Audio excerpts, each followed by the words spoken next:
Like, if the Earth was truly flat, you wouldn't see this at all. You would literally see a line. What you would do is you'd literally see a line, and then a line of haze, and then the water itself separating the cloud and the water. Okay, well, what if I live in the Minecraft world? What about that? Again, same shit. You don't see the clouds. That's actually a really good example because you actually don't see the clouds vanish. If you look at a Minecraft world, it's actually a flat world. So you actually don't see the clouds vanish, do you? You don't see them vanish beyond the horizon. No, there's a render distance, so you do see them vanish. They just vanish as a whole. Oh yeah. You don't see the curve. You don't see the curve thing at all, actually, which should obviously tell you, like, obviously there's no render distance issue in the simulation, which is reality. So why are I mean, either there is a render distance issue and they've really creatively worked around it because you can't see anywhere very far. True. Blythe, do you remember this thing that I showed you back then when I was like hopping around on the bridge in Star Trek Online? Yes, I remember that. When you like. What if it's something like that, where the city's a flat image? And you go into the walls and look at people. Yeah, boy. That's funny. Have you ever seen like one of those flat earther maps? They're so convoluted and so complex that it's like, it would just be simple if the Earth was flat, right? With the ice wall around the Earth. Yeah, that one. And then my favorite thing is, if you ever ask who or why would what is the gain in convincing everybody that the Earth is round? What is the dubious benefit? Are they just laughing at you because there's a control? Like, what exactly is going on? Yeah, like, what are you trying to keep from us? Is like, are you like saying that some advanced technology is powering the planet? Do you want to keep it hidden? Maybe that's actually a really good argument. You can make a really good movie out of this. Wait, isn't there a movie about this? Yes, there fucking is. I think it's called Lost. Mm-hmm. There's like an entire TV series on this food. Or The Journey to the Center of the Earth. That one's fun. I actually like that. That's actually a conspiracy theory that's really cool. I like to collect conspiracy theories as if they were works of fiction, which they probably are. Most of them are. There are differences between conspiracy theories, which are a valid hypothesis, and shit that's just made up. There's a fundamental difference between the two. One of them eventually turns out to be true, or it turns out to be a half-truth, and the other is just complete bullshit, like Star Wars. What about the conspiracy theory that they're making the frogs gay?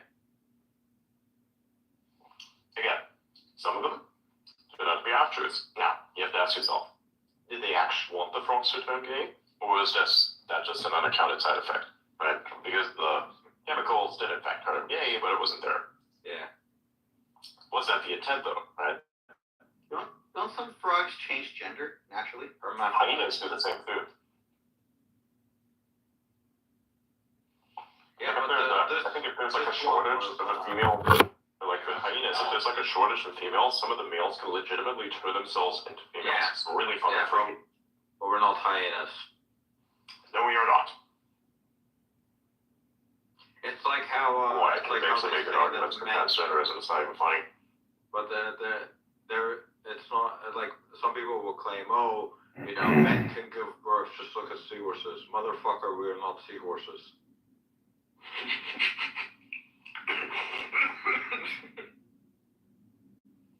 The fact that we live in a world where that's like a sentence that actually makes sense is honestly wild to me, man. I never thought that growing up as be surrounded by people who are more immature than the very nature of what I once was is like a fucking 10-year-old. That's wild to me. I don't know, that's just wild to me. Did you ever think there'd be a deep philosophical thought concluded with, motherfucker, we are not seahorses? No. I always thought that was like something I would never really find myself in. Even with swear words, I always had like a bit of an issue with that until at some point I said, you know what? There's a bit of a problem. If you're not able to consider both sides of most positions, then you're really just limiting yourself and you're very, very unaware and next level naive. I saw a meme. I don't know if you guys remember this Facebook post, I think, or maybe it was a Twitter post, I don't know. But it was like a post of this woman being like, I want my first daughter to be a woman. And at the time, everyone was making fun of her, right? They were like, of course, But nowadays you are not so sure, huh?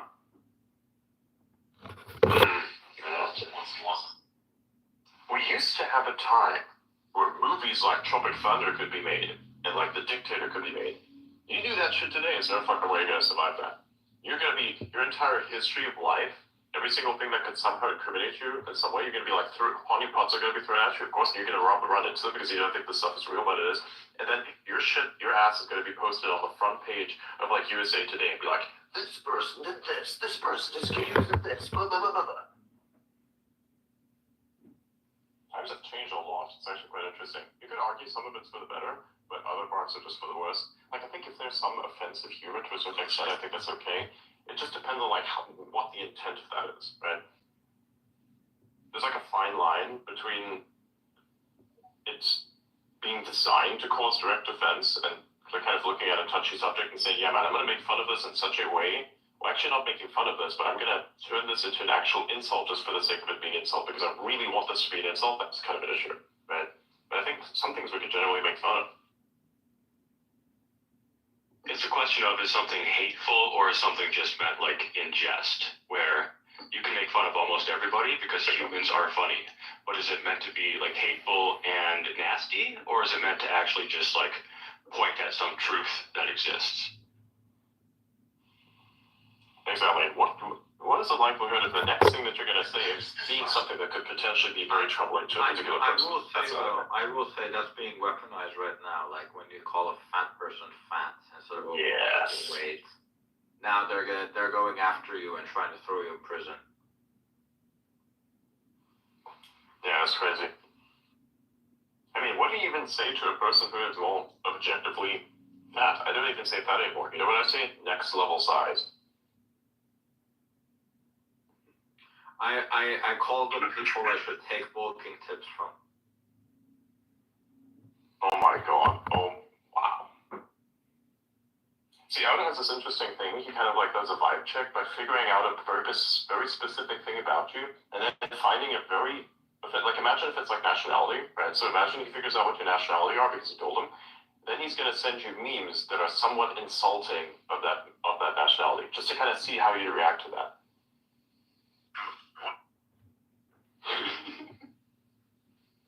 Fucking German memes. I'm pretty sure Outa did that with me, but it wasn't based on nationality. It was based on my ideological take. Did you think it was funny, or were you a little bit slighted? Be honest. I just engaged. I just talked about it. He backed off pretty quickly. I just thought I was like, oh, you want to talk about this? Let's talk about it. Okay. I'm gonna go through our message history. I have a brief recollection of this. Also, the people who are most able to shit at you are always your friends, right? Because they know things about you. Yeah. Oh my god. Yeah, that wasn't me. Actually, no, it was just factual. Yeah. It wasn't really me. Yeah, no, I didn't send you any memes. It was not memes. I thought you were just trying to get a rise out of like sending different like counterpoints. No, like I was debating those seriously. Or not even debating. I was okay, that's probably why I didn't feel like you stuck to it. Never mind. It's hard to tell on the internet. It really is. No, I have this issue with text. I don't know why. And people have told me this. Like I could say like the most calm shit possible. I can be like very, very calm. And I send someone a message and they tell me like they thought I was like furious with them. Like I'm super fucking angry. They're like imagining me screaming at my phone as I type that shit. But no, I was just calm as shit. I was eating fucking breakfast or something while sending them that. Do you get that with your accent also? Like, do people read more aggressiveness because of the accent?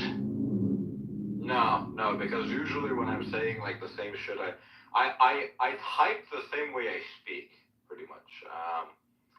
So when I send someone like a message, like when I talk to someone, usually I'm laughing and like it doesn't sound as aggressive, right? But if I say the same shit in the same way in text, it sounds a lot more aggressive. Like I'm always. Your voice almost sounds like you're half laughing when you talk. Exactly. That's the thing, right? But when you so no one thinks I'm like angry when I'm talking to them over over voice. But when you take that away and you just make it the fucking text without any of the context of anything I'm saying ever, then it always sounds like I'm angry when I'm texting someone over text. Talking to someone over text, yeah. Your accent So also. I've had situations where I've sent like a completely innocent text, and just because of the way someone read it, it caused some problems. What does that tell you about LLMs that take in text only as input? I actually this is a better point than just LLMs, right? When you're learning a language, for example, right? If you're watching a video in that language with subtitles and you're not paying attention to the actual audio that the actual things that the person is saying, you actually end up missing a lot of the details, right? Because a lot of people that learn languages, they have this experience where they actually improve their reading a lot more than they improve their listening.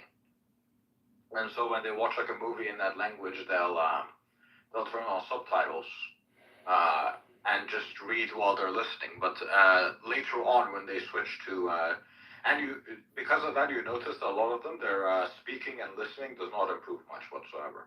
But once you take that away, they notice these things that they hadn't noticed before just through audio. So yeah, you're completely right about that. The fact that they're just taking text as input means that they're missing a massive amount of data that they could be getting instead. Right? Certainly, some things in life we just have to experience.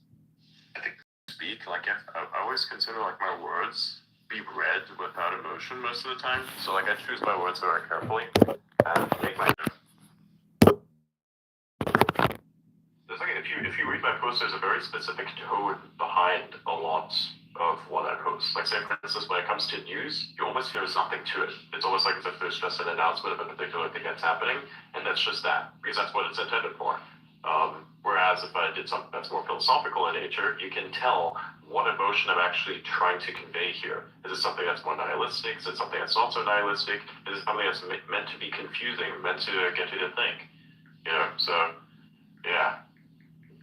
I kind of feel like the filter, word emotion, everything else is kind of like disconnected from text itself. It's kind of kind of like a litmus test almost, but it's not just for the person reading it, but also the person that is you publishing it. The more you go down, the less of a tell you have for everything, right? So when you go down from when you go down from in person to video, you lose a lot of body language that you would have noticed otherwise. Right? Yes.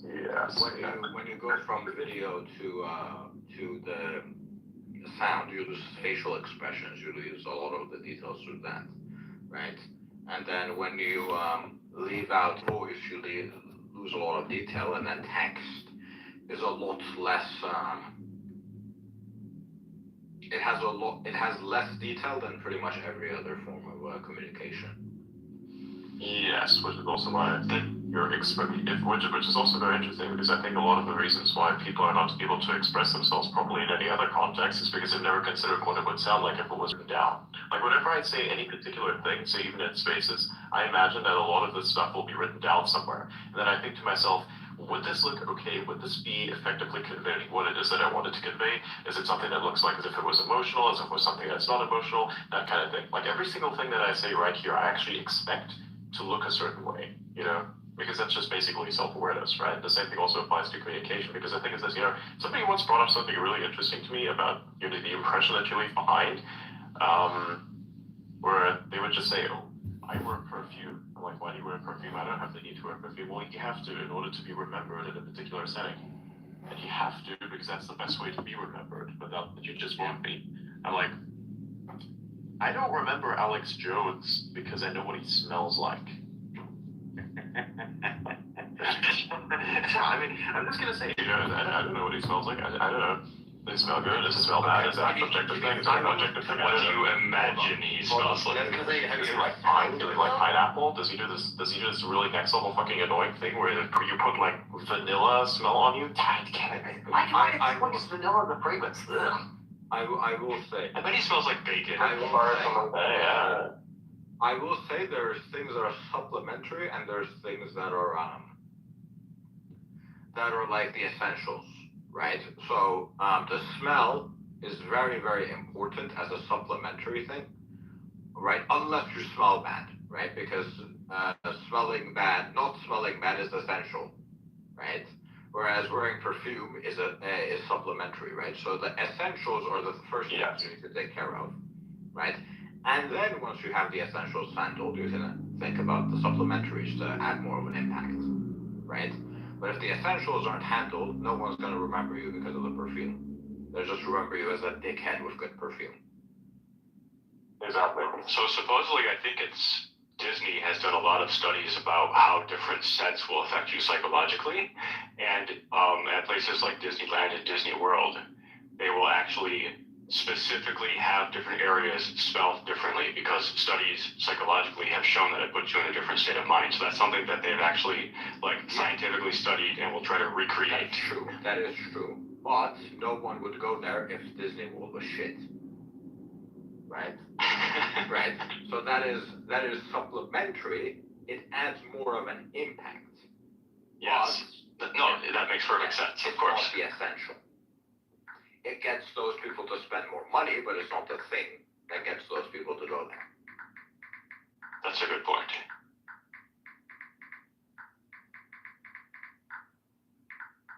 I could even argue with in social settings, it's actually nicer when you don't smell like anything because then it tells me two things, depending upon, of course, what happens next. It tells me you are either very confident in your words and how you present yourself physically. So I think if you're very confident in what you are able to do, how you're able to present yourself, then you actually don't need to smell like anything to leave behind a good, lasting impression. Because you can always leave behind a lasting impression, but what is the nature of that impression, right? I think that's like an individual preference, though. I know people that whenever I go around, I always wear perfume. I know people that I know that I don't. They pretty much don't care, so I don't wear any perfume around them, right? It's more of an individual choice at that point. I kind of use it as a measure by which I gauge a person's level of awareness. Because if you smell like intensely of a certain perfume, and you say you visit a certain place, like somebody's home, and then you leave behind that smell, I personally think that's like the more intense the smell, the less that person has a sense of self-awareness, and it's been actually consistent. Like, for instance, the best discussions I've had with people is, for sure, they would wear a little bit of fragrance, but after they're gone, there's nothing left behind. Nothing, everything's nice, everything's just as it was before. You don't I actually found that they have more self-awareness because they consider that. Yeah, you don't want to put too much. Yeah, I think there's definitely something to that. Can I give you I'm gonna play devil's advocate again on this. I did this thing when I was studying in college for quite some time, so I had to it doesn't work perfectly, but in any case, let's say you pick a subject, like physics, and you chew a particular flavor of gum. Then whenever you're studying biology, I know what you're doing. The one where you attach a subject to each gum, right? Exactly. Yeah. You attach a subject to each gum. I don't know if I already told you this, or if you've heard. No, I've heard it before. Okay. It works very effectively, by the way. So you do this, you study, and then later in life, you naturally can chew or smell that scent, and your brain kind of is primed towards it. It's kind of like context seeding in an LLM. Now, if you think about it, theoretically, while you might be wearing the scent for other people, but you smell that scent more than other people. So when you wear a little bit of perfume when you're going out, when you're socializing, it puts your brain into a slightly different state. But like Adrian said, you don't need to have it so overbearing that it's left there for others. I think you're gonna wear it. That state doesn't just work. Versus in your bubble. That's it. Because that state doesn't just work for that state doesn't just work for you. Like state-dependent memory is actually really nice. I had a long discussion about this, usually within the context of study. Triggering memories in other people. Yes. So let's say, for instance, I have various many memories of people that have all turned out to be assholes, where I now smell that very particular scent again because it's so fucking common that I just go, ugh. You're Solange. I think it's vanilla. Oh, all right. Yeah, No, not vanilla. That's why you go with it. Actually, that's a very specific type of person I just don't want anything to do with. It's like, what? You know? Usually tourists What, vanilla? with a lot of sun cream on. That's usually the type of image that I get because that's been consistently my experience. For some reason, I like. or the one who's like noisiest on the plane for no fucking reason at all. Oh yeah. No. I'm not saying nothing against the taste or the smell of it in the context of food, but in the context of a person, fuck no. Right. Do you want to smell like bacon, bro? Do you want to smell like that? Like you come home, you smell like bacon, or you like go to a social context. And actually, to me, smelling like vanilla in a corporate context is like as if I were to smell like bacon, like really obviously smell like bacon, and go to a convention where there's like a ton of vegans around. It's about as insensitive, in my opinion. I mean, to be fair, I would do that. I mean, I wouldn't put it past you. I think that's Adrian, fucking hilarious, but I'm just saying, like, that's I'm just giving you an example here that many people would understand, because if they, like, subjectively put a different take on this than I have, this is the best way I can explain it as a concept. Do you smell like butter and steak, Adrian? It doesn't actually smell like anything at all, unless, of course, you know, you burn it. You actually don't smell like anything after I eat. Oh yeah, because you don't cook it. You only go rare, right? Yeah, exactly. I'm not gonna burn the fucking steak and clean up. Well, no, you don't burn. You don't have to burn the steak to get that smell. It's only like after medium rare that you get that smell. The smell of steak. Yeah. Before that, it doesn't really have a particular smell. Wait, is there like a chemical thing that happens at a certain point where that's interesting? I don't know. I assume so, but I've noticed because I eat like occasionally I eat rare, but usually I eat medium rare. But if I'm like ordering from outside, I'll get like a medium because by the time it gets there, it's gonna be cold. So or colder, right? So I've noticed that when you get rare, it doesn't really have a smell, or not a strong smell at least, right? And when it's like medium, it has a much stronger smell. I haven't eaten anything past medium, so I don't know what that smells like, but I assume the smell gets stronger as you cook it more. I don't understand why people do medium. I just go straight rare. And wherever I go, I always order that because I'd assume that, you know, if they don't know how to cook it properly, the worst case that can happen is that it's raw, but the best case is that could happen is that's like medium, or it turns into medium. I think people freak out if they see like the quote unquote like it's really not blood, but like the red juices coming from it. There's just like a psychological reaction. Too much squeamishness, you know. I feel like you're being imprisoned in like a concrete jungle, you know. Hold on, who is having psychological like trauma from Have you ever like met a person who's afraid of their own blood? No. Yes. I've heard about them online. It's a genetic thing, actually. It is the most weirdest thing ever. Like if I bleed, I'm like, oh shit, where is this coming from? And then I assess, okay, we want to patch it up. But then if somebody else bleeds, I have the same instinct. Meanwhile, that type of person would seem to be like, you know, a tiny little cut somewhere. It's just really not much of anything. You know, if you need to patch it up most of the time, you're like, oh my god, you're gonna die. Like that's the instinct that they get. I haven't met any of those people, but like I've seen like some examples online. Be happy. I've never met anyone like that in real life. Be happy, bro. Be happy. Enough of those people. Maybe as an evolutionary trait, you need a certain percentage of those people, so that as a society, everybody just kind of avoids the sight of blood, because that's probably good for evolution. Yeah, actually. Yeah, like as a natural disease vector. Like think about the same way that we're like AIDS, right? AIDS, even if you don't have like a sexual intercourse, AIDS can spread just through blood, right? So in that case, there might be a natural need for those people because you know, you don't want to get too much blood because some diseases are contracted through blood.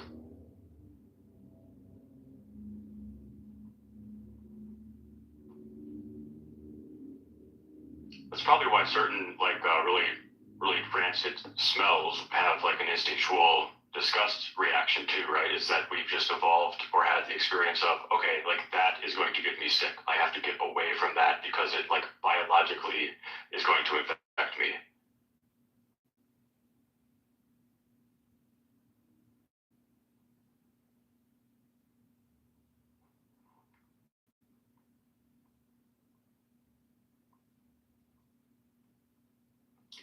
I think smell is still the least understood sense of all our senses. Yeah. What It's about it's a very important one though. It's a very important one because imagine you meet someone and they smell bad, right? You immediately dislike the person. It's also pretty interesting, like bad smells I think are more or less universal. Like, you know, Yeah. taste. I think people have differences in Oh what they yeah, like, that's true. That's true. right? Well, Like somebody might find something not tasty. Hold on, no. There's people out there that really like the smell of like cigars and oil and smell of farts or some shit like that. Right? I don't think it's completely as universal as you're saying. I think stuff like you can override it with memory. Yeah, but it's memory, like exactly. Because like if you think of oil, like I think of my dad used to like come in after working on cars and stuff, but you're associating it with like positive memories. It's not the smell of oil necessarily, it's that association. Okay, so what about the people that like smelling farts? Their dad Explain. Explain that. Every time their dad gave him a really loving hug.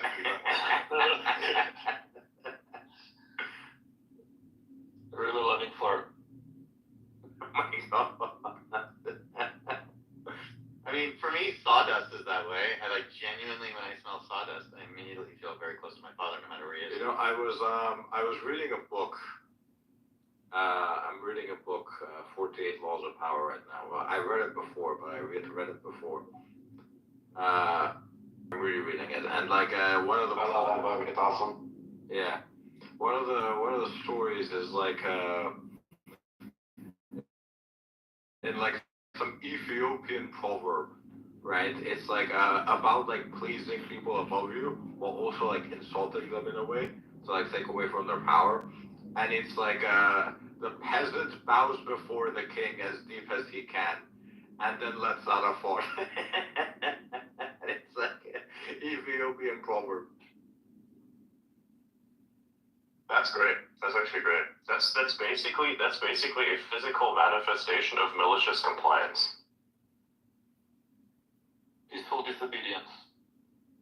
Well, slightly not so peaceful, but disobedience nonetheless. There would be natural consequence of, you know.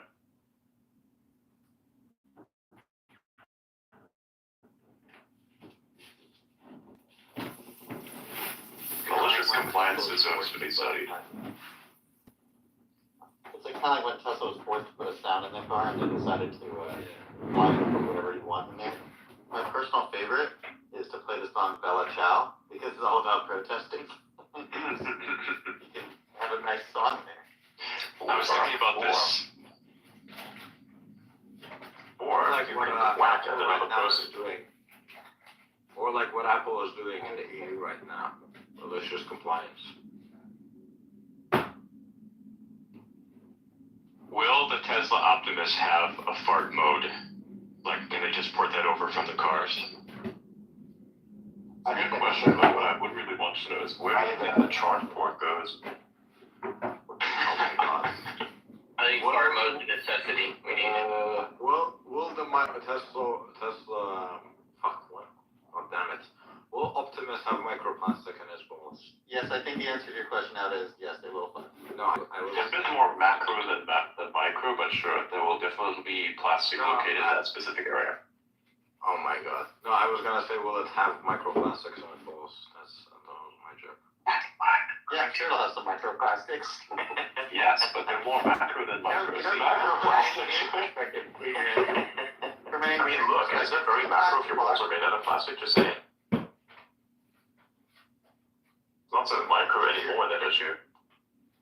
Yeah. Every time the bot is doing a task that it can do while seated, theoretically it could be charging.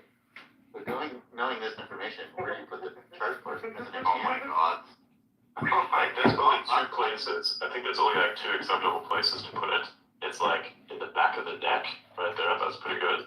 Or where its legs are, perhaps, because the either or position around the pelvic area is not really. You can't put it up its ass. You can't put it in the front. Where do you put it? Where the belly button normally is located? Like, where do you put the charge point? In the back of the, So in the back of the neck. I will say the ass is probably the best choice from an engineering perspective, but from a social perspective, I don't think they're gonna do that. Right? Why not? I think Elon will force them to. Who's not buying a robot because there's a charge? Just like how with the Starship, they said it's not pointy enough. Make it more pointy. And he paid like $100 million to engineer Just just for the sake of the argument. Just for the sake of the argument. Just for the sake of the argument. The words. Just for the sake of the argument, the words "open butthole opens the charge port" flap on a Tesla car. Just saying. Okay, just saying. So I think because, like you stated, from an engineering perspective, it's the best place to put the charge port. I think that's exactly where it's going to go, right up the ass. The most entertaining outcome is the most probable. Yep. But here's the kicker, though. It's a robot. It doesn't have an ass. Or does it? Dum dum dum. That would be an even better engineering challenge. Just give it like butt cheeks that actually work and look cool. Did you And guys then see put the the? charging port between. Well, this is a very slippery slope. Let's see what you guys. Did you guys see the Neo today? Yes. Yes. Yeah. And their intro video was definitely from a casting porn. Yes. But that wasn't the point I was gonna make. But what I was gonna say is that a lot of people did not believe that was real. They thought it was like a real human. Well, I think they kind of contributed to that by putting it in that weird like sweatshirt suit. They're obviously trying to cover up some of its mechanics, possibly for like trade secrets. Right. But that people's immediate thought is, oh, that's like a dude wearing a sweatshirt. Right. The arms were exposed, and you could see the connections on the hands themselves. Also, I don't know if you guys follow Dar, but he used to work at Tesla, and he now works at dang it, what's it called? One X. Yeah. 1X. It's something like that. Sorry. But yeah, I don't think that person goes to work at that company if there's no AI involved. So I would not, I think just like Tesla Bulls sometimes discounted Waymo, I would not assume Optimus is just going to win just because, Tesla's doing it. There has to be concerted effort put into it. Well, there could be more than one. Competition, yeah. Yeah, and they will contribute to each other and sort of like, in this case, I think competition is good. But Tesla has the supercomputers, which are going to be very difficult to impossible to compete with, I think.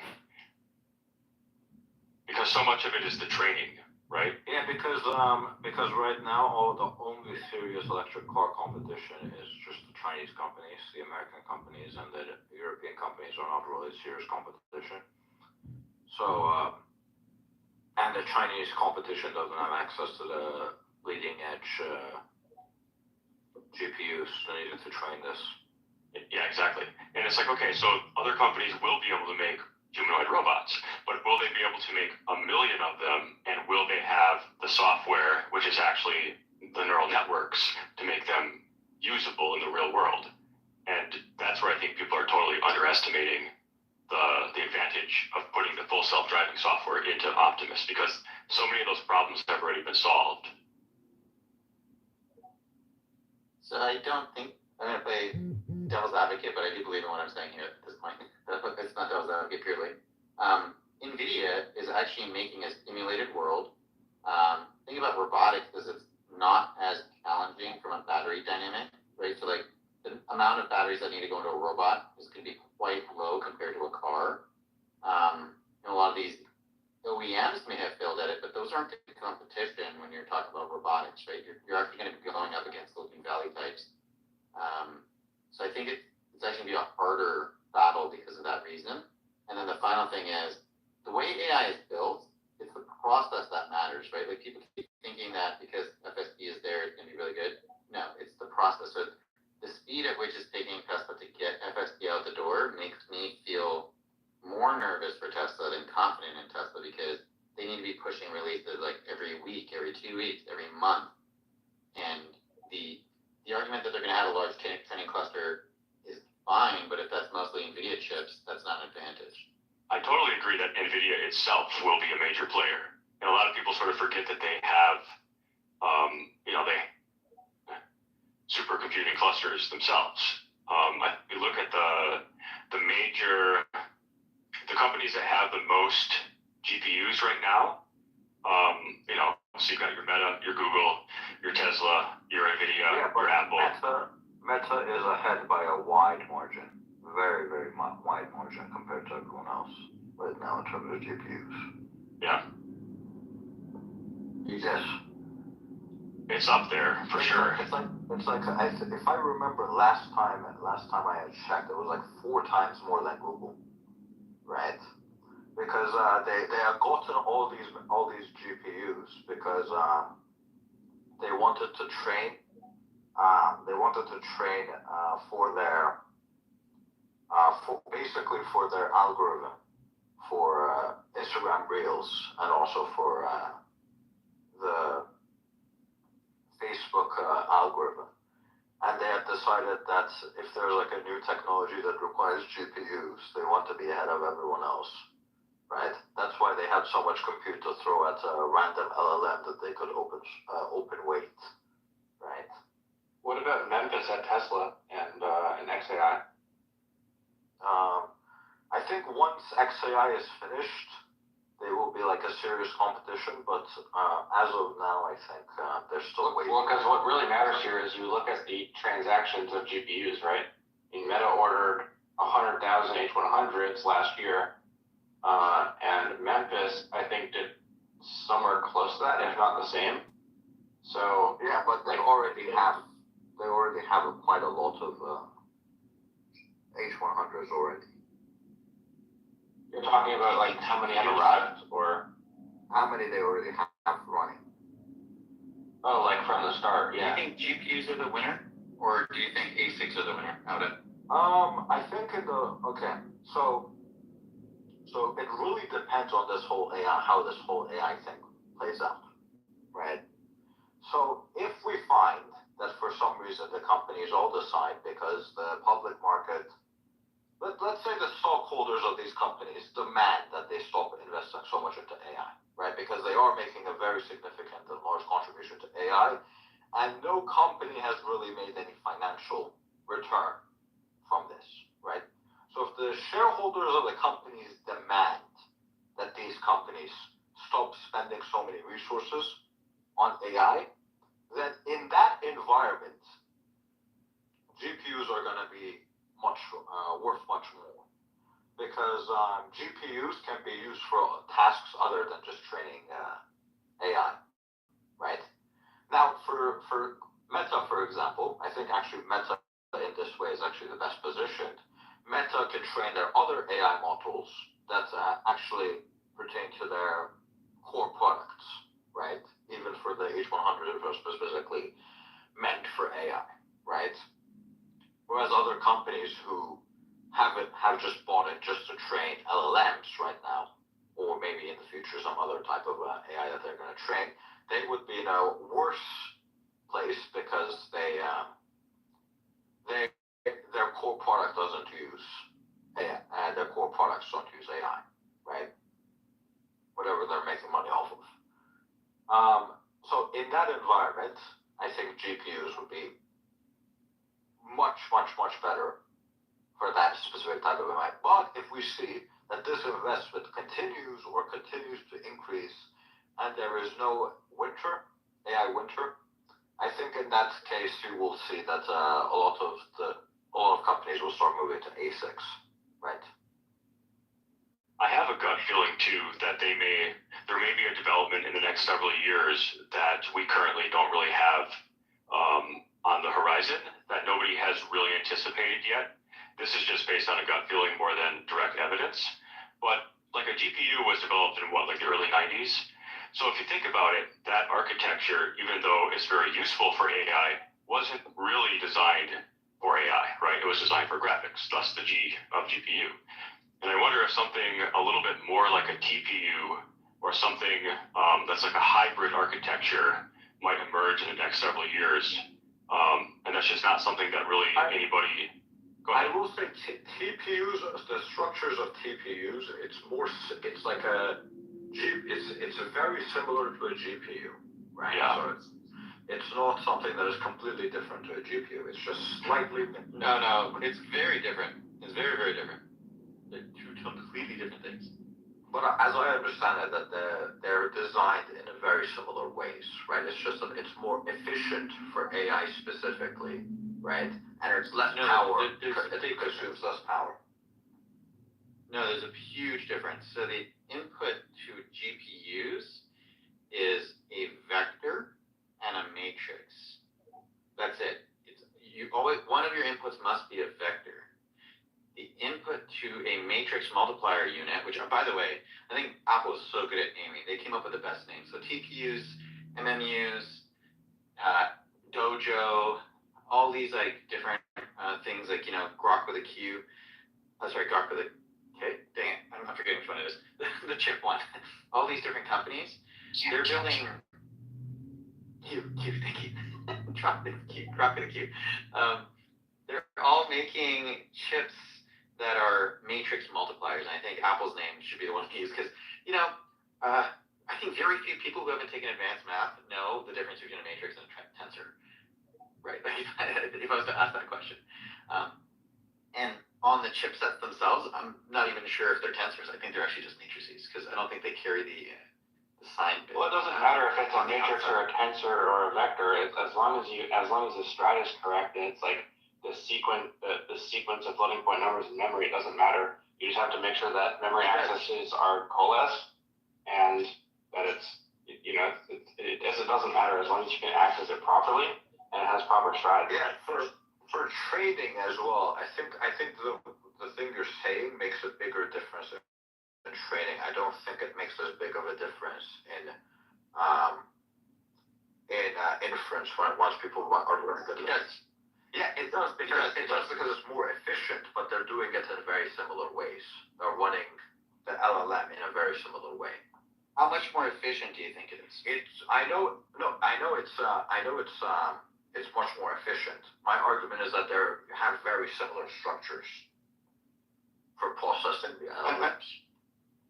Yeah, I'm saying that they don't because it's like what you're taking is with a GPU, you're taking a vector and you're manipulating it in usually 4 different ways because you have your matrix can basically you fill in the numbers and you can basically translate, you can shift, you can resize. Those are what the original things and the intentions of the GPU was. That's what the matrices were there for. Even the B series chips you look at coming out of NVIDIA now, they're less and less GPUs. They're more and more closer to a TPU and an MMU, but they still have a lot of generic stuff in there. The key distinction is in a GPU, you have to take each column and process it in parallel and then stitch it back together. So at a minimum, even if you had enough parallel compute to process it all at once, given the size of your matrix, you would still have to take 2 or 3 steps, depending on, splitting it, processing it, merging it. In a MMU, it's all one step. But it's even bigger than that because you actually do all of the matrix multiplication in one go, and it's at a core level, so it's not like there's not as many like instructions to say, okay, now we're going to do this thing and we're going to finish it. That's more of a actual like the type of calculations it can do. I'm saying the structure of how they handle it is very similar, right? They have parallel cores, which are running in unison for running the LLM, right? It's just that those are specifically designed for matrices. Well, yes, the way you write code for TPUs is similar to that of Optimus CUDA code. On the software abstraction is very similar, but the actual what it's getting at is the hardware architecture is different. You use tensor core instructions, which are literally going to instead of loading in this column with like a float for floating point numbers instead of scalar loading, like you don't even have to worry about that kind of stuff. It's all dealt with by the hardware. Like you literally just say, I want to multiply this by this, and that is a single instruction. That's a tensor core instruction. So you don't have to worry about optimizing. Like you can optimize other shit, right? Yeah. So what happens? Here's a trade-off with these ASICs. The depth, the number of layers, must be capped at design time, at the chip design time. Whereas for a GPU, you don't have that requirement because if you have too many layers, all that happens is you do it in multiple passes. Now there's math tricks so you can actually do the same thing with matrices, but it's not, arguably, you start to lose some of that advantage. However, the core difference is instead of doing let's say a GPU has 10 parallel cores, or it can effectively have 10 parallel cores, a matrix multiplier might be able to have 1,000. It's a significant difference. Wouldn't it be, let's say in the future we figure out how to do LLMs in a way that is better than just matrices, right? Wouldn't that be a limiting factor? What? I said that is in fact the idea, to reduce it from quadratic to subquadratic, meaning like n log n, similar to FFTs, or even linear time like Mamba, right? So getting that subquadratic time complexity is critical for scaling systems. Right, but that's it's only quadratic on a GPU. It's subquadratic as soon as you go to a matrix multiplier because your first order operation is a matrix multiplication. So if we move on from something like matrices, wouldn't we have to create entirely new CPUs to handle that? Correct. Well, I mean, if you're doing like a tensor core instruction to multiply two, like say 4x4 matrices, if you have a bigger one, if you jump from 1024 by 1024 to 4096 by 4096, you're doing tiling, right? And that tiling is still quadratic. You still have to tile that times itself number of, you still have to do essentially squared number of computations, even when you're doing tiling with tensor core level operations. Like the tensor core level operations make each tile faster, but it doesn't make the whole problem scale differently. It can, right? Because if you had to do the same size matrix on a GPU, it would take much longer still. So I agree. You do end up having to do time. Yes, it's the difference between like theoretical and practical scaling, right? Like with practical, tensor cores and TPUs are going to scale better, but theoretically speaking, like that's where most of the problem comes in. It's not just the hardware. I think Auda was talking about more so like the software level. How do we define better architectures that like aren't as compute and memory intensive as matrix multiplication, right? So I think this is kind of what we were talking about with Gary too for a little bit. The idea is if the final lattice structure is transformers, investing in ASICs today is the best monetary investment you can make. And the company that's made the biggest bet on that is clearly Google, right? If transformers are not the they are not the final lattice structure, all that money is wasted because those ASICs cannot be repurposed. Whereas GPUs could. That was my point. That was my argument. Agreed. I understand your argument. I was just trying to poke at it a different way. I'm curious, Elliot. Insane well shift. If like we go to like a different like sublinear non-matrix matrix tensor core level instruction, like if we go off of that hardware, so much wealth is going to be transferred. It'll be insane. Like if you guys can get in on some of the research that's happening there, like when it starts to emerge, like understanding that in depth will actually make you a lot of money if you do it properly. Yeah, but the ASICs themselves will be made useless because the ASICs have been specifically made. Yeah, but I'm Because saying the architecture is different. What do you believe is the chances of it happening, let's say like a decade time scale, Elliot, which is, like a decent amount of time for things to change. Many things in technology will completely change in 10 years, but it's not so far in the future that it's difficult to envision. Like what percentage chance would you assign to that entire architecture moving in that direction in 10 years?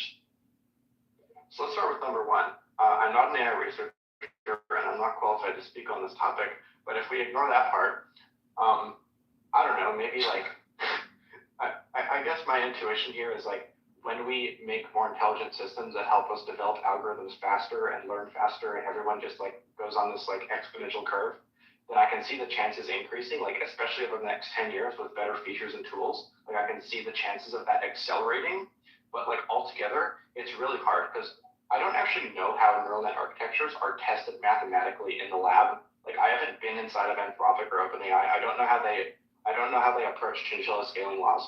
Like there's actually a paper on this. You can look at chinchilla scaling laws. It literally says if you change the amount of text data that you train a model on, and you change the model size, you can predict what the loss will be. You can predict what the end loss will be to great precision. That's what chinchilla scaling laws say. But the whole idea with like changing architectures or making things scale better is like, what can we modify about the transformer such that chinchilla scaling laws change a bit and maybe we can still predict them well? Like that's a really, really big question. We're making the assumption that transformer is the best way to go forward. Yes. Right. Not Yes, right. Well, that is the question. May I try to make an argument? Yeah, sure. I'm going to try and make the argument that Transformers is like provably the only way to go. This is kind of like what I would have loved to try and do with Gary, but he didn't want to hear it. Neural nets have been matrix multiplication by hand, linear optimization since the 60s. What people think is there's going to be a new architecture. There are different architectures, there's different lattice structures, there's different approaches, etc. But every single approach that has ever existed, what it was doing was it was trying to say, I'm going to force artificially somehow a compression in the number of cells that are involved in the calculation in between the matrices by telling the model where to pay attention. That was never like materialized or said that way until the Transformer paper came out. What they basically said when they said attention is all you need, it wasn't just a meme. It was actually supposed to be like a big lesson, right? And there's this concept called the bitter lesson that is coming from this. Every time we tell the model what to do, we're wrong. It just is reality. We don't know how it works. We should stop telling it how it works. It's much, much better to just say, we're gonna have a generic matrix and we're gonna really optimize the shit out of it. So the cliff that I would argue is you can't just invent something that's better than Transformers. Because maybe you could invent something that's better than Transformers on GPU, but you gotta compete with Transformers on a matrix multiplier, not Transformers on a GPU. What I think what he's getting at is a new architecture that wouldn't require matrix multiplication in the normal attention style, right? I mean, attention is like you just have this associative memory going on, where it's attending to each token, right? You have these queries and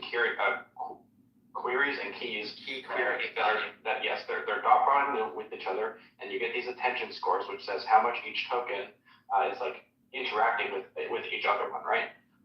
And so once you can find a way to get that scalable attention working without quadratic time complexity, that may or may not be a breakthrough. I don't know how to develop that, but yes, attention is all you need. No, but even without, like, even if you remove the multi-head attention, which is what you're describing, from the equation, if you look at any vanilla any vanilla neural net from the 60s, they could run on a matrix multiplier. So it's not that the specifics of transformers are not what's being baked into the ASICs. What's being baked into the ASICs is matrix multiplication and some activation functions. But that, that's... Well, maybe Benjamin should be more clear. Like, are we looking for something that requires matrix multiplication, or like a new architecture that's just going to be better than transformers, but may still include it? Like, what? Well, my question is, what is there if you're not doing matrix multiplication? What other method is there? You have convolutions, you have recurrent neural networks, which aren't really parallelizable, and you can't scale them super well. But those are also... Yeah, that's my point. I don't understand. Aren't you doing matrix multiplication when you get down to the actual math level of it? Isn't it all matrix multiplication? Well, what it really matters about is how big are the matrices, right? Like, if you multiply a 1024 by 1024, that's going to take a very long time compared to just a 4x4 multiply. So if you have a bunch of 4x4 multiplies, and it's not like scaling quadratically, that's not really an issue, right? You could still do those, but it's more so the scale of the matrices you're talking about. So when you have like the final classifier layer in the GPT, where you have all these like little attention heads that are doing stuff in parallel, like that's really intensive, right? Like that's a lot of compute you have to do, and it's matrix multiplication centered. So if you have smaller ones to do, and you have this like recurrent state going on with loops, that might actually be a better architecture. We don't know yet. Okay, I see what you're saying. I see. I'll make the counter argument there. I think we know that deep learning works better than shallow learning, at least for training the teachers. So if that is the case, then anytime you're going to do deep learning means you're going to have a large matrix. It doesn't have to be tall, but it's definitely going to be wide. Okay, so currently, with the current state of hardware, what is the current best leading edge hardware to do that type of matrix multiplication? And what are the chances that that changes in the foreseeable future? It's an ASIC. So I can describe it with an analogy, if that's okay. Yeah. So hardware 3 and hardware 4, I think a lot of people got confused when they're like, oh, Tesla had abandoned everything they were doing, right? And I think there's an analogy that helps with understanding. Imagine hardware 3 was a regular keyboard, and people were writing stories, and they just observed, or let's say tweets, right? They observe all the tweets that people are writing out there. Then someone comes up with an optimization. We're just going to do one simple optimization. They say, we're going to swap out the letter Q on the keyboard with a key that when you press it, it types QU. You still have your backspace key. You can still type out the letter Q, but now you have to type out QU backspace. Ultimately, over the population, this new keyboard is going to have less keystrokes because 99% of the time, Q is followed by the letter U. Except maybe not on Twitter because of Tesla Q and all those other things, but you get my point. Like in general, storybook writing. It doesn't mean that one hardware cannot express what the other hardware can. It does mean that one is going to be more efficient than the other one. So what Ashok and others were talking about was they had to write an adapter because there was many more than one, I'm sure, differences in the base level instruction sets.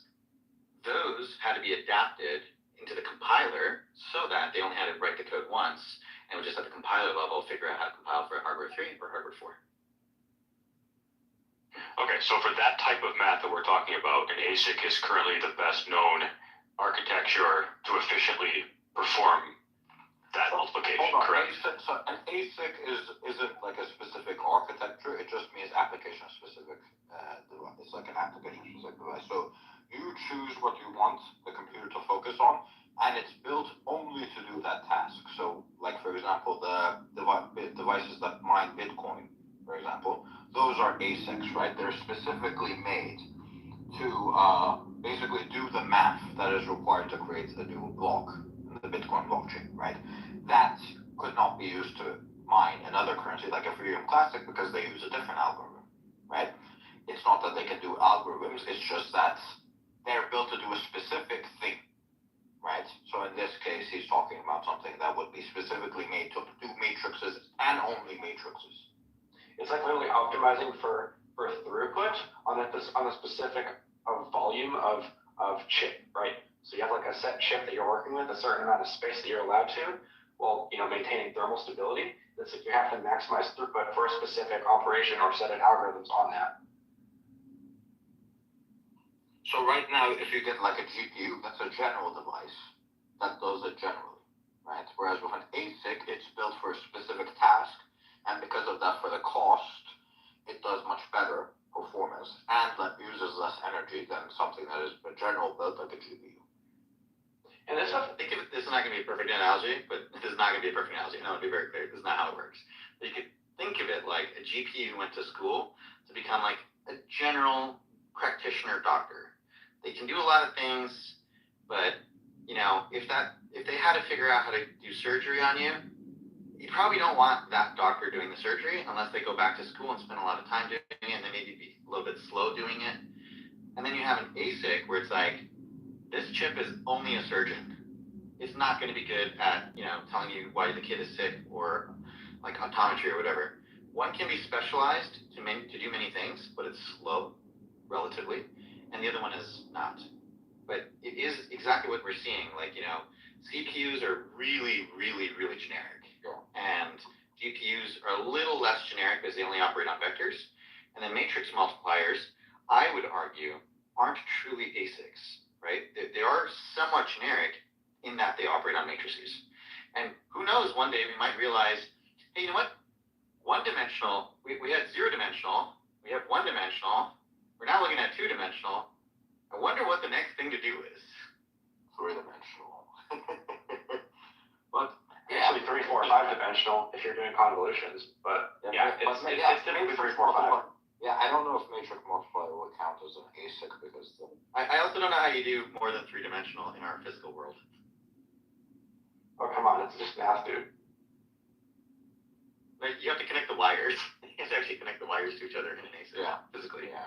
Yeah, but I don't know, you could do I don't know, if you're doing like a 4-dimensional, so like n by... Hold on. If you're doing a 4-dimensional, right, because we can do it, as math in like a more general computer, would that mean that we can build like we can never build like an ASIC that can do 4-dimensional well? And what we can there's something called like the star problem, right? Like, picture, something where you have like a node, and then you have a whole bunch of nodes on the outside in a wheel, and you have a rope connecting all of them to each other. You can do that, right? Now, if you were to say, I'm now going to pick another node, and I connect all the other nodes to it, but I never want any of the wires to cross over each other, it's not possible in a 2-dimensional space.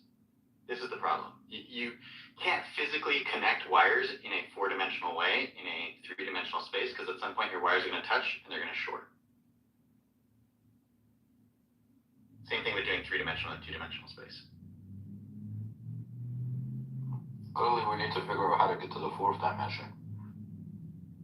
I'm guessing it's on PyTorch right now.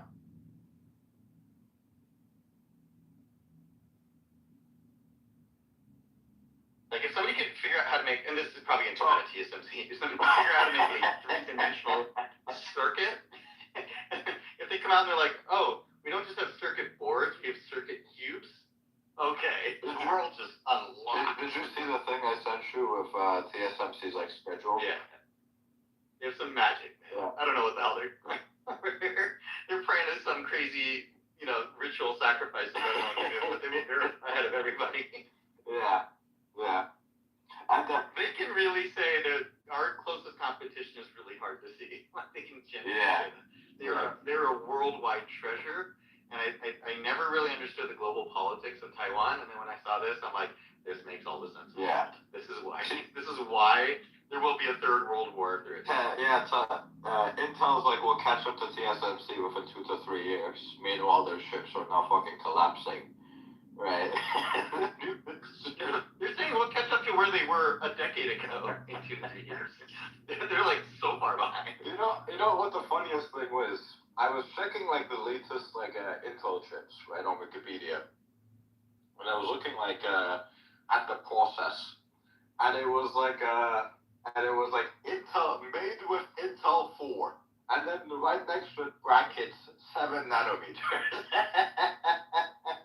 And then TSMC was like TSMC N4, and it was like 4 nanometers. What the fuck? One's using an increasing numeric scheme, right? No, what I mean was that so Intel, their number is supposed to be corresponding to the nanometer that they're building on.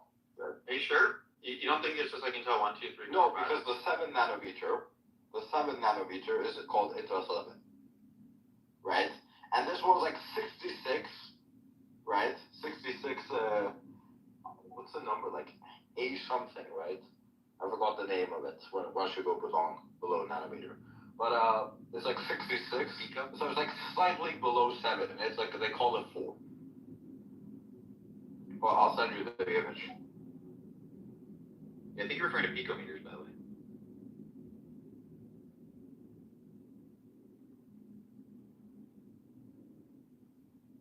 You're such a nerd, Meta. Picometers, dude.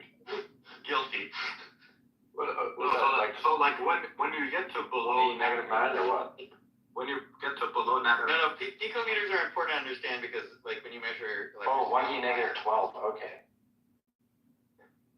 No, what I mean is, if you look at the TSMC chart, they put A14 after 2 nanometers. They're doing A14 and then A10. So whatever that A is, what A stands for.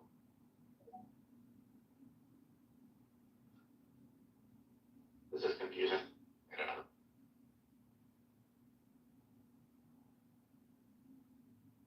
But I do find it funny how, like, sometimes all these leaders are like, we're going to get more chips, or we're going to solve the chip shortage. Like, who is we? Like, are you going to go figure out how to make these things? Like, they're doing it as fast as they can. Yeah, we're gonna invest $40 billion in the entire U.S. chip industry, right? Well, Sam Altman's like, we need $10 trillion to compete with TSMC, and they're like, we'll do it with $4 billion. Yeah, and like motherfucker, TSMC spending $40 billion on a single fucking fab, right? You're saying we're gonna give $40 billion to all U.S. companies to build fucking fabs? Wait, did you say that it costs $40 billion to manufacture one fab? Yes. Just that one up. Yeah, well, just one fab. How big is this fab? Jesus Christ. Pretty fucking massive. They're very, very massive. It's like a factory. It's bigger than a factory. Oh, so not like okay, so like the individual chip fabs are like 100 million each. They're building like a whole factory of fabs. I see. No, it's a single fab. It's a single, like, massive fab.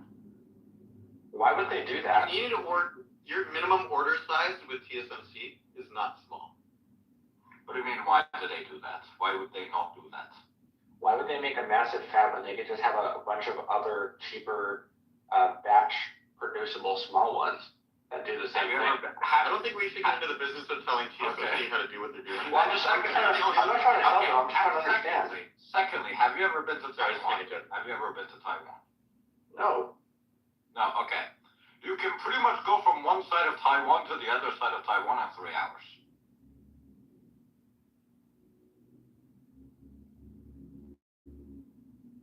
Right? So if they started doing those small little things instead of doing everything in one place, they would run out of space really quickly.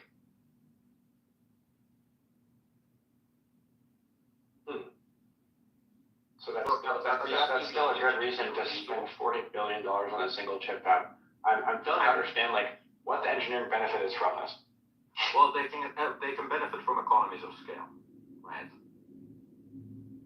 And because the fab is so big, right?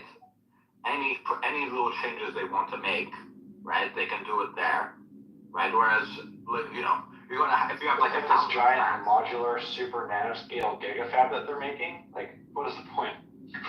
Okay, so let's say you run into an issue in one fab, right? Now, is that issue dedicated to that one fab, or is it dedicated to all of the fabs, right? Where does that issue start, right? So now you got to figure out if it's just that in that one fab, or if it's in all of them, right? And then let's say you find out it's just in that one fab. Okay, why is it in just that one fab, right? Is this issue present in all the other fabs, right? When they build out these giant fabs, they can plan for like 5 years in the future and build it to perfection before it actually gets built, right? Whereas if you're doing all these small... Elliot's not wrong. Like, whenever I look at TSMC strategy, it looks to me like they're saying, we're going to roll a dice, and if we get it perfect, we'll be ahead of everything. It's like, you literally said this, like, if there's a problem with one fab, it's like, what if the problem happens to this big fab that costs $40 billion? Then you're losing so much. Okay, but here, think about it like this, right? If they're building a single giant fab, they can build it perfectly from the beginning and make sure everything is right? Samsung attempted the strategy that you're talking about, and look how that's working out for them, right? And so they decided we're gonna spend less upfront, right? And we're gonna have like the operational cost slightly higher, and then they found out that it's not working out for them, and they're doing TSMC's exact strategy now. So if you have I'm just kind of getting at, like, why would you jump up from like $100 million to $40 billion just like that, right? It was never $100 million. It hasn't been $100 million for the last few years. For one fab? Yes. How much is it for a fab? Usually $30 billion for TSMC. Each one. No. I mean like a single fab machine, like a single machine that can fit in a room. Single machine. You're talking about Yes. a single machine. Oh no, the single machines are $100 million. Yeah. Yeah, so I'm saying, like, you take those and then you make those slightly bigger. Like, instead of having one as like a square, you have 8 of them that make a cube, and that's like a bigger one that does more things, right? Instead of dumping all your eggs in one basket, you just change kind of your shaping and the dimensionality of your factory by making things bigger, you know? Okay, but then you don't have access to everything else. You need to actually make that chip. And think about it like this, okay? So think about it like this, right? Let's say you have 1,000 different small fabs, right, that are all making this chip, right? How difficult is it going to be to communicate between all of them, right? It's going to be a fucking mess. Well, if a bunch of them are doing the same task, why would you need to communicate through them? They're all doing their own individual work. Look, the truck needs to go from here to here. Truck needs to go from here. Truck needs to go from there. And be dust free. Yeah, and be dust free. And the truck needs to be dust right? free. You need to make sure that thousands of different fucking trucks, right, are all either one truck is going and picking up every single chip from every single one of the fabs, which is going to be highly inefficient, while remaining dust free, or you're going to have thousands of trucks and they're all going to the same direction, like causing a shit ton of traffic. Like, when you think about they can't communicate with each other well, right? You've got to have thousands of people working that are just like, okay, this fab is doing well, this fab is doing well, this fab isn't doing well. Why isn't it working on this fab, right? If it's like an issue that's happening in one place, you can just focus on that one place. But if like 10 of them stop working, you got to figure out what the issue with 10 of them is.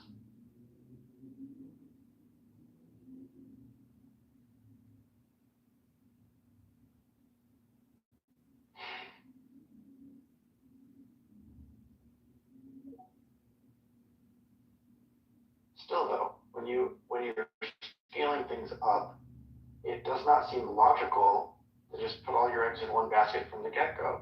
I don't see that being. This is why I say they do some weird ritual sacrifice, because they seem to make it work. This is the nature of the business, right? When you're in this business, it's a winner-take-all business, right?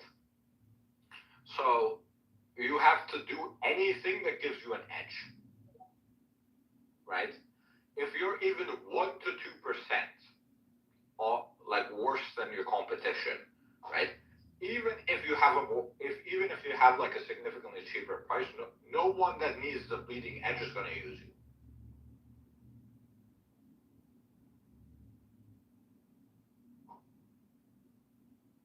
Right? It's not a startup because the amount of money that it needs is significantly higher than any other business, right?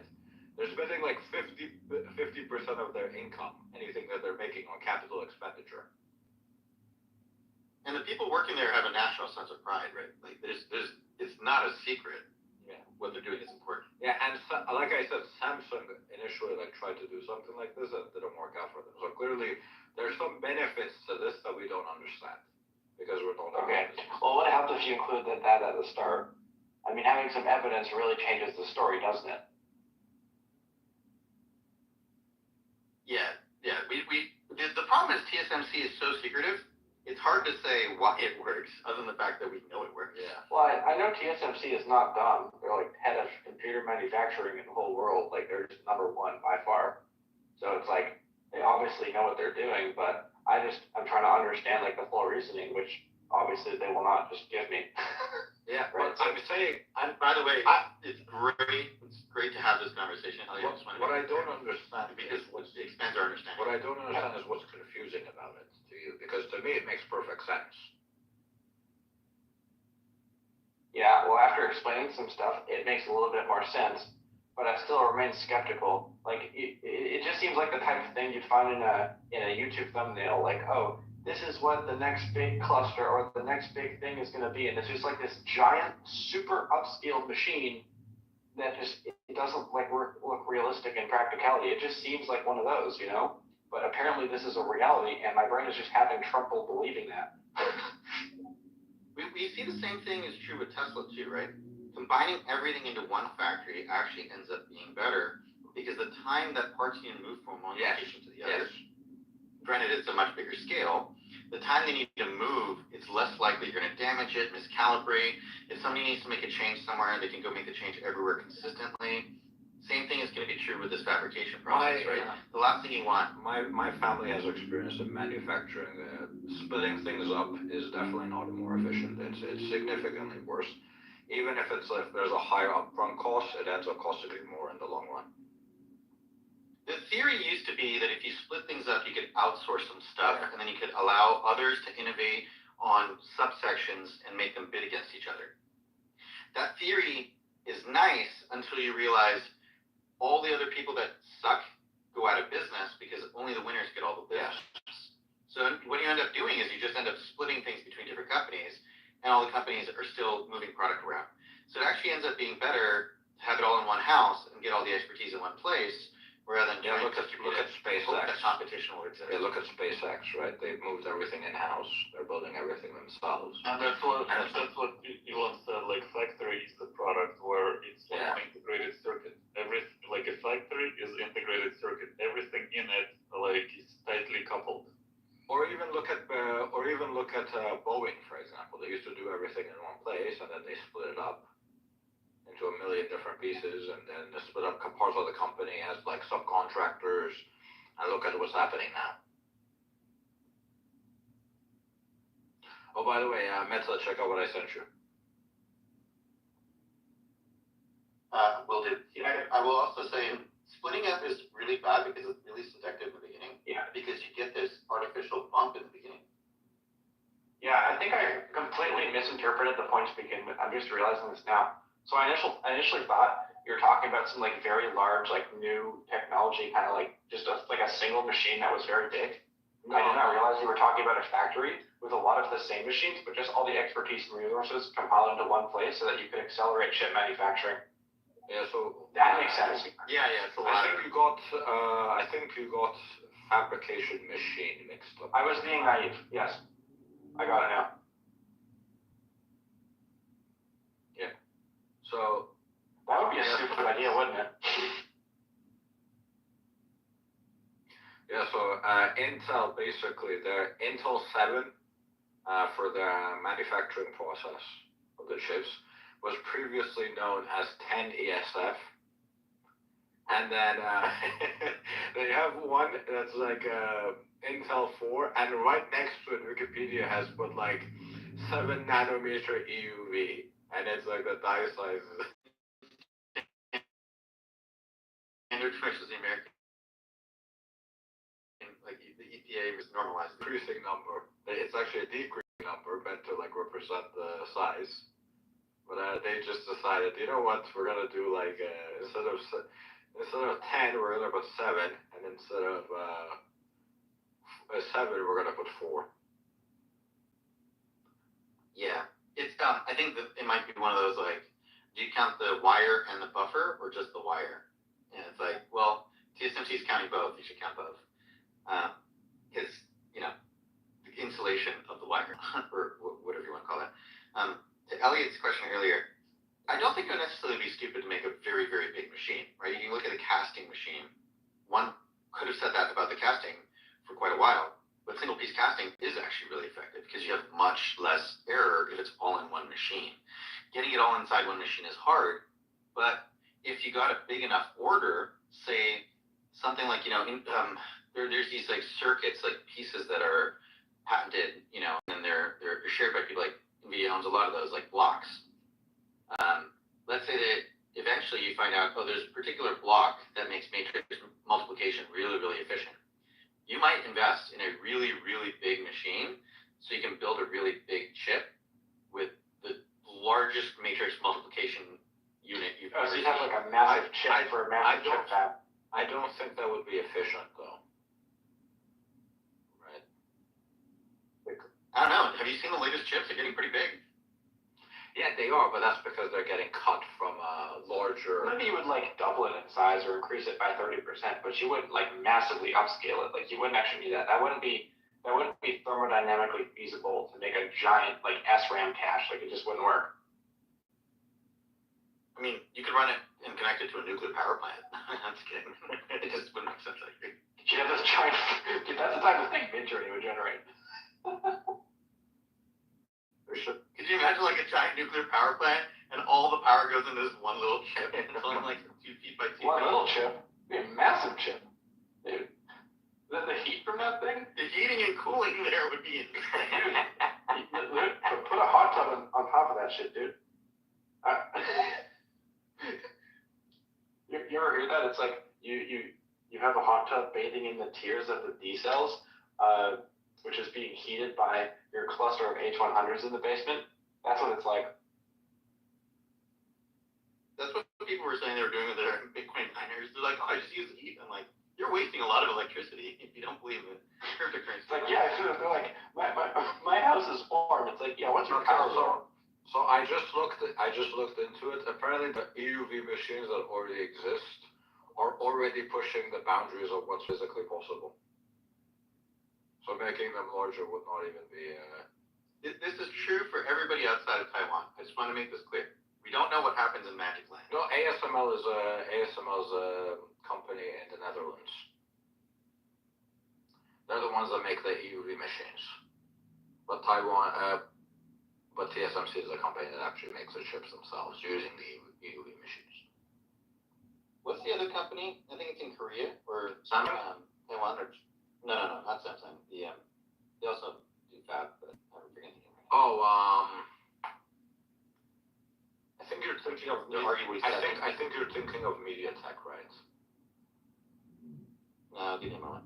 Qualcomm, Micron Technology. No. That's it. Wait, what are you talking? What? We're thinking of Micron. Micron. I think Micron split off from MediaTek.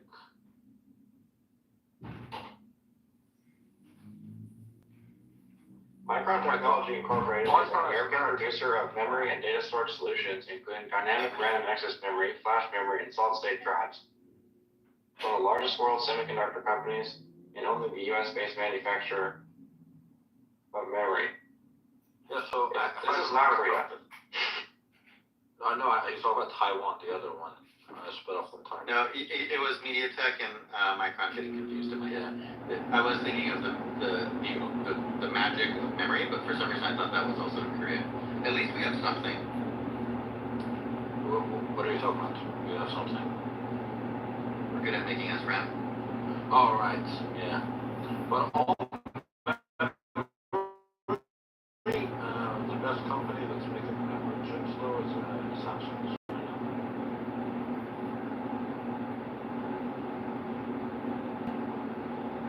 Because it doesn't look like TSMC is going to go into memory manufacturing, because apparently memory manufacturing is an extremely expensive business that has, comparatively to other sectors of the chip market, has lower margins.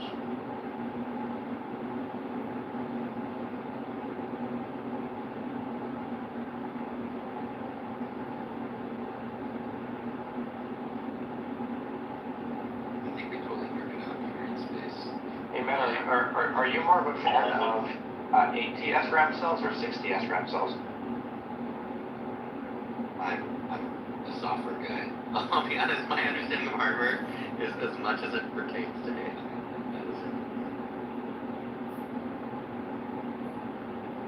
Dude, SRAM? SRAM is actually responsible for like trillions of dollars though. Not even joking. Fucking VRAM is so easy to build, dude. There's parallel playing capacitors. It's the easiest shit ever. SRAM, that's a whole different level, dude. Remember me and you argued about open source versus closed source, and you told me that security vulnerabilities, like what happened with ZD tools, right? XE tools wouldn't be like as common in Windows because it's proprietary. If you're gonna go to CrowdStrike, I just want to say they open source the kernel. I'm not gonna go to CrowdStrike, but Windows had a flaw in their implementation of the IPv6 algorithm, right? Where you could literally send a single fucking packet of IPv6 and it would get you root access to the entire system.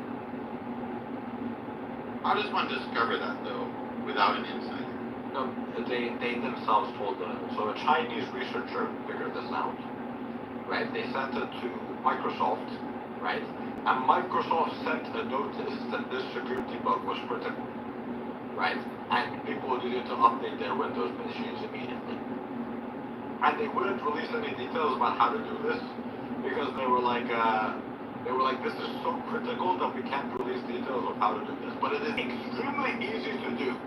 And all you need to do is send a single fucking IPv6 output, fucking IPv6 packet. And then boom, you have like root access to the entire system. Yeah, I'm not saying that private code doesn't have vulnerabilities, just to be clear. I'm just saying they're harder to discover. Yeah, that's my exact point. Proprietary code. Right.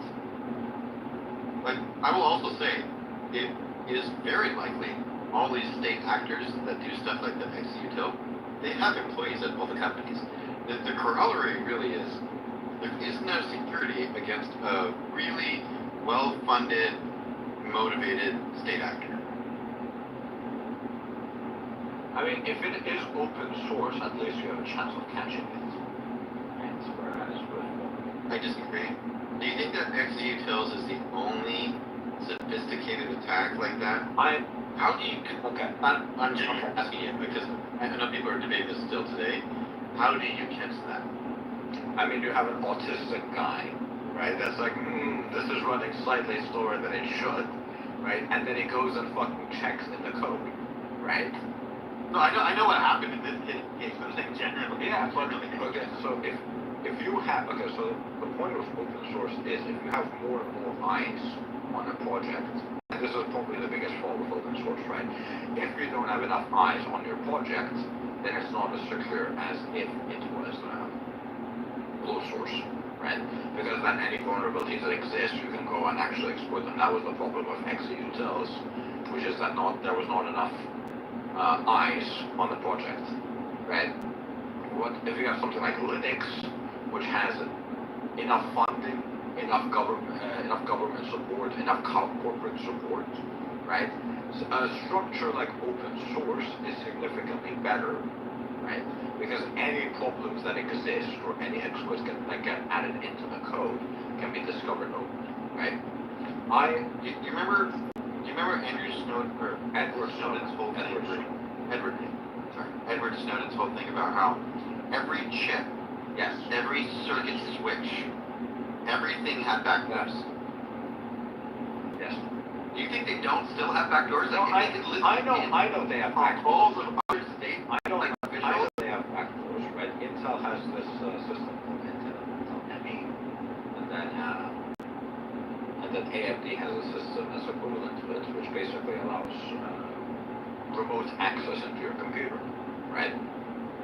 And But the key is, unlike all other vulnerabilities, the intention of the vulnerability, the fact that there was a private key, so that only the key holder could actually attack, and they could attack everybody. Yeah, that sophisticated design of multiple things getting together, combining and coming up with reasons why they had to exist. yeah, but imagine it like this, right? If it was proprietary code, right, that wouldn't have been as well hidden, right? Or the clear on open source software is significantly higher. I think you're falling into the trap of thinking open source software has caught all bugs like this. No, what I'm trying to say I'm not saying that. if we caught one, there's thousands of I'm not saying it has caught everything, but if it has enough eyes, like something like the Linux kernel itself, right, you get fewer bad vulnerabilities that can hijack the entire system, at least in the kernel itself, than you would in something that's proprietary. Okay, so here's a counterpoint. If it makes it past the introduction phase, it will be there forever in open source, because people don't audit open source. What they do is look at the deltas. That's it. I mean, it depends on the open source software. Every single piece of Linux, the Linux kernel, for example, is audited, right? And anything that's strange, it's taken out. The heartbeat bug was just two spaces. Like the XUtil bug looked like a test in ASCII, but when reparsed to byte was instruction sets on MIPS. These are really sophisticated attacks. Yeah, but it's not executable as a part of the Linux kernel itself. It's an open source tool that is commonly used in the operating systems, and it did not have many eyes on it, right? OpenSSL is also the same way. Heartbleed was an The problem OpenSSL. with Heartbleed is that, not Heartbleed, the problem with SSL as a whole is it's basically maintained by a few people, right?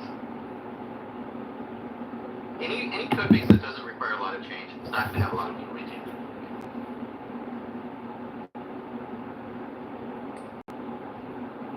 So, I would only open source things that are changing all the time. My problem is, right, my problem is that I think that security through abstraction is probably the most effective security. If your security is purely just relying on finding the details of your code, so no one figures it out, right? And when they do figure it out, your system is all vulnerable and something like that should be. I guess what I'm saying is when people use other companies' software, there is this hopefully level of distrust that is there. And when people use open source software, many people, many intelligent engineers, I would argue, have an outsized trust of the process and the system. And that is the issue. Yeah,